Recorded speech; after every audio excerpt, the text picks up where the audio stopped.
Um, so, uh, okay, I'm just gonna talk about the news for a bit. Yeah, I'm kind of returning to talking about the news, but anyway, um, yeah, you know, I thought of this last night, and, you know, I'm not sure if the other games that I used to play on Roblox are done for. I'm pretty sure that, Piggy and Doors are out of the question. Hello Neighbor, Granny, maybe, yeah, definitely Granny. Um, but other games that he started to play, like 99 Nights in the Forest, uh, uh, yeah, but at least the good news is that it's not like a serious game involving chapters, a full-blown story, or trying to survive, like survive, escape a house or facility or some random building.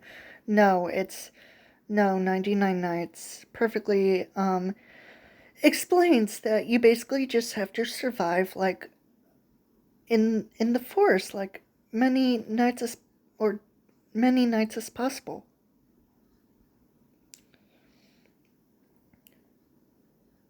Like I said, I can actually see some consistency with the character design um of himself in the thumbnails.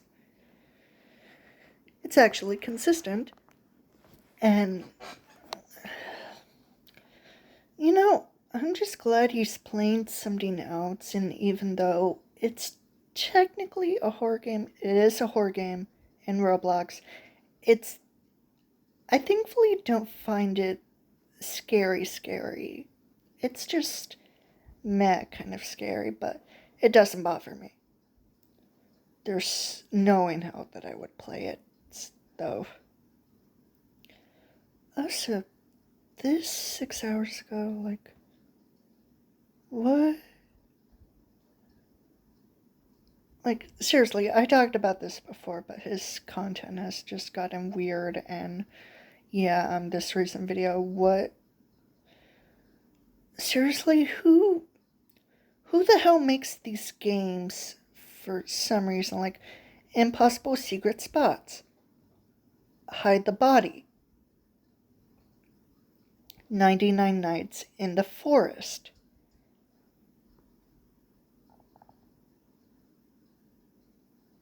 Dead Rails. Like, what? An Ink game, which is basically Squid Game, but in a more, less obvious version. I'm not sure. And other stuff. I seriously have no idea. No idea. But hey, at least he's playing something else, especially in Roblox, that isn't like a story based survival horror game. Thankfully. That's probably the only good thing that I would talk about him. At least now. He's doing okay. And I'm fine with that. He's doing okay. And his best friend Dan shaved his entire head. He's now bald. I don't know if the news. His real name is Justin, just in case you don't know. I don't know if Justin ever, like, I don't know if he even likes his hair on his head.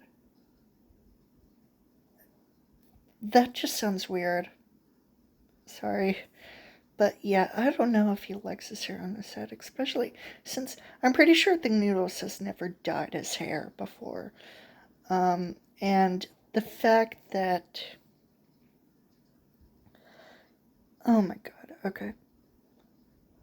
Like, seriously, I have no idea if he even, like, likes his hair on his head. Like, at all. Especially since early on in his Q&A, someone questioned him if he has a bald fetish, and I was like,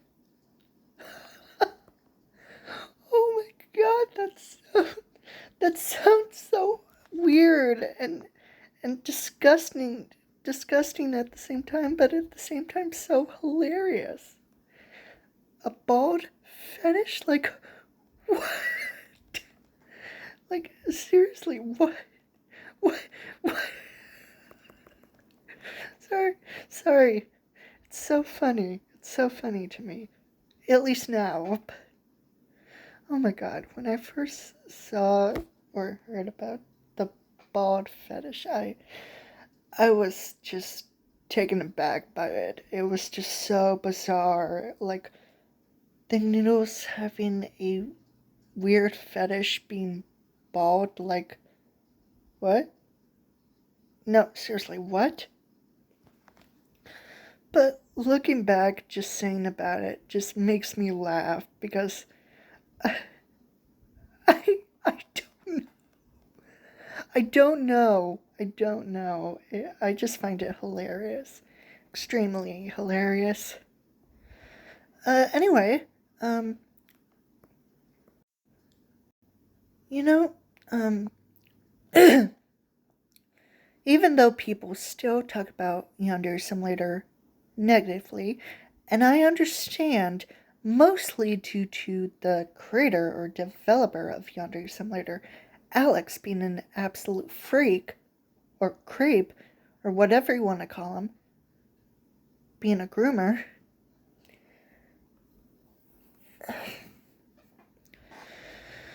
He still updates the game, and most of the updates are fine, some of them good, decent, whatever. I thought about it, and well, thankfully, the cooking club has been updated to be a mice colored mint green, which I actually like better instead of the pink, because it didn't really make sense for the actual cooking club. So I like the mint green better. It's really cute and really calming. And Amai has a unique suicide animation or cutscene which I like, involving her mother finding her in the bathroom, in the bathtub with her wrist slit. Poor Amai. I love Amai. She's my favorite Yandere Simulator rival, and not only that, my favorite Yandere Simulator character ever. I love her. I absolutely love her. She's absolutely sweet. She likes cooking and baking. And, I used to do cooking in home ec when I was in 6th grade. So I kind of relate to her. And she's just so precious. She's just precious. I love her.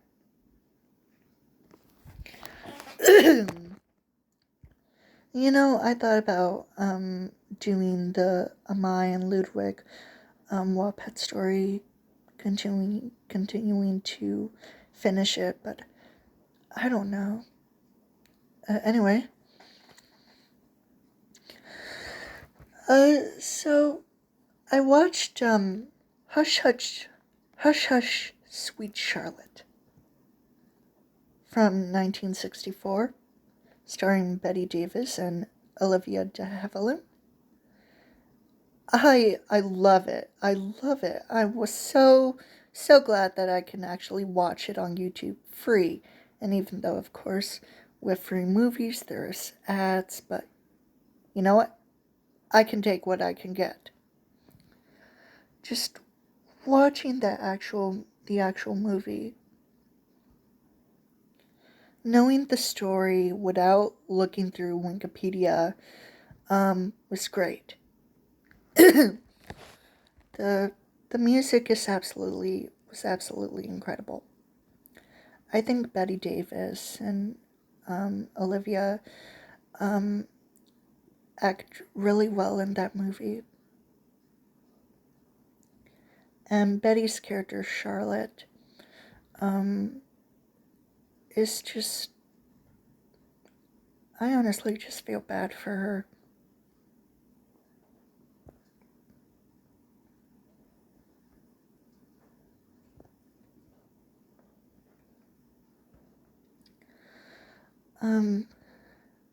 Yeah,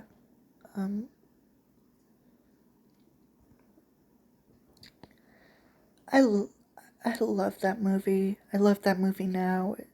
It's probably one of my favorites, uh, as well as Trade Jacket and Whatever Happened to Baby Jane.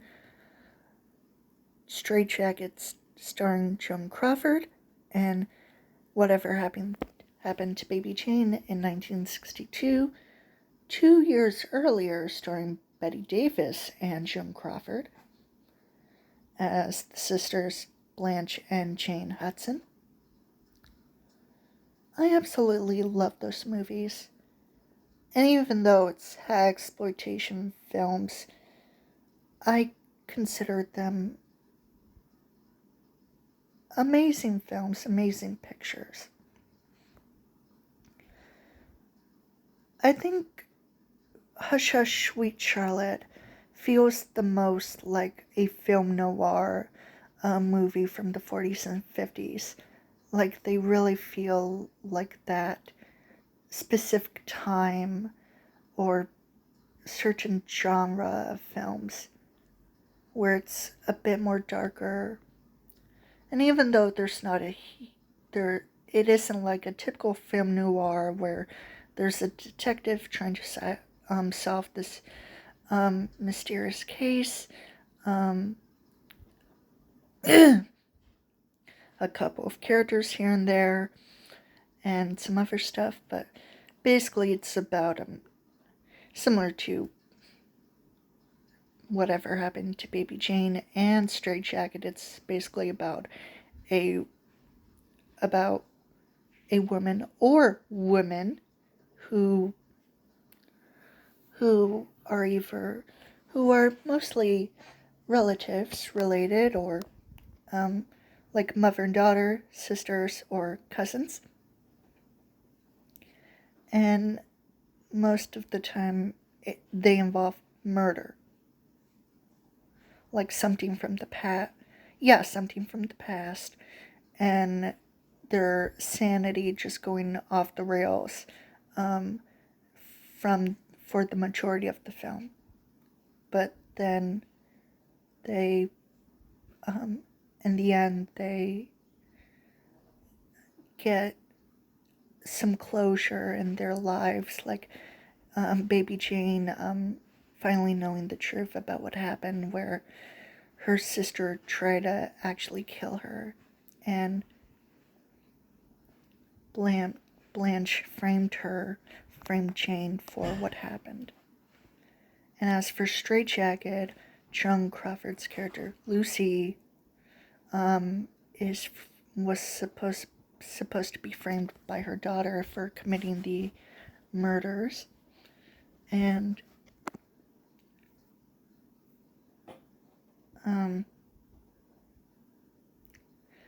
as for Hush Hush Sweet Charlotte, Bette Davis's Charlotte has her cousin Miriam over to stay with her, and it turns out in the end Miriam and her ex-lover Drew were planning to make Charlotte's life crumble apart, lose her sanity, send her to a mental institution so that Miriam can get the inheritance and Charlotte kills both of them by pushing a like flower pot stone onto them. Oh shit.